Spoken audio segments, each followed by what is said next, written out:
তো good morning বন্ধুরা। তো আবারও একটা নতুন গল্প নিয়ে চলে এলাম। তো আজকে সকালে ঘুম থেকে উঠতে একটু দেরি হয়ে গেছে, তোমাদের দাদাভাইও চলে এসছে। তো তোমাদের দাদাভাইকে আমি শরবত দেবো, চলো।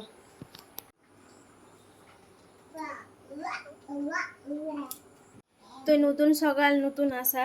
তো সোনা ঘুম থেকে উঠে বলছে মা খিদে পেয়েছে, তো চলো ওর জন্য কিছু বানানো যাক, ওকে খাওয়াবো। তো এই যে সোনা মার জন্য ছোলা আলু সিদ্ধ করে নিয়েছিলাম, তো এই যে পেঁয়াজ দিয়ে ভেজে দিয়েছি। তো ওকে এখন ব্রাশ করাতে নিয়ে যাব। তো এই যে নিজের ব্রাশ নিজে ধরে নিয়েছে, তো ওকে ব্রাশটা করে নিয়ে আসি।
তো বন্ধুরা, তোমাদের আজকে একটা ভালো জিনিস দেখাবো, তো চলো।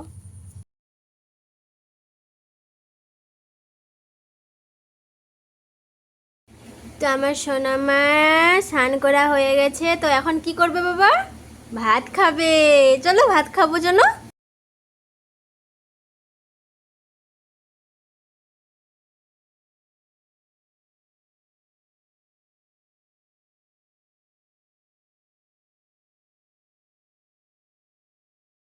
তো একজন বদমাসকে দেখাবো, চলো।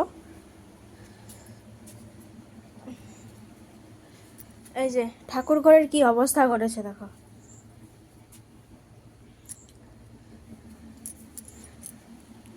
ঘুম নেই না চোখে? ঘুম নেই?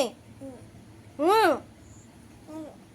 কি করছিস? এখন কটা বাজে বেটু? 2টো বাজে। তুই এখনো ঘুমাসনি কেন? এখনো দুপুরে ঘুমাসনি কেন?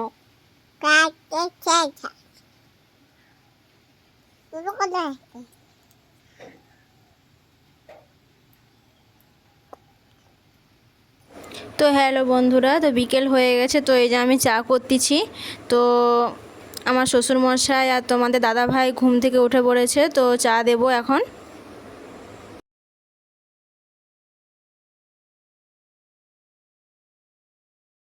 তো চা দেওয়া হয়ে গেলে তো আমি এই যে বেটুর মাথাটা বেঁধে দেবো। বেটুর মাথায় আজকে আমি তেল দেবো, তো প্রচুর দুষ্টুমি করছে, আমাকে বাঁধতেই দিচ্ছে না। তো বন্ধুরা, আমি একটু চা খেয়ে নিলাম। তো বর্ষার বিকেলের ওয়েদারটা কীরকম দেখাচ্ছি দেখো, খুবই সুন্দর। এটা হলো জমি আমাদের। তো ভিডিওটা কেমন লাগলো তো অবশ্যই কমেন্ট করে জানাও। আর যদি ভালো লেগে থাকে তাহলে লাইক শেয়ার করতে কিন্তু ভুলবে না।